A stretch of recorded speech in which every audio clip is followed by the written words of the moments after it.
حضور صلی اللہ علیہ وسلم کے وصال ظاہری کے 6 ماہ بعد مدینہ منورہ میں آپ کی پیاری بیٹی سیدہ طیبہ طاہرہ حضرت بی بی فاطمہ الزہرا رضی اللہ تعالی عنہا کا 3 رمضان المبارک میں وصال تھا۔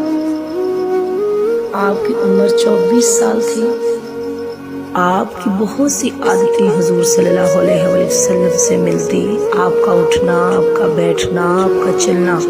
آپ جب حضور صلی اللہ علیہ وسلم کے گھر تشریف لے کے آتی تو پیارے نبی حضرت محمد صلی اللہ علیہ وسلم اپنی بیٹی کے احترام میں اٹھ کر کھڑے ہو جاتے۔ آپ نے بیٹی کو عزت، مقام اور ایک مرتبہ دیا جس دور میں بیٹیوں کو زندہ دفن کیا جاتا تھا۔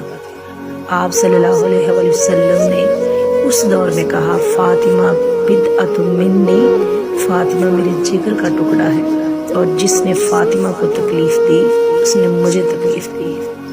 آپ اپنے والد سے اتنی محبت کرتی کہ آپ صلی اللہ علیہ وسلم کے وصال کے بعد آپ صرف 6 ماہ زندہ رہی۔ آپ حضور کے غم میں روتی اور اتنی محبت کرتی، ہر وقت اپنے والد کو یاد کرتی۔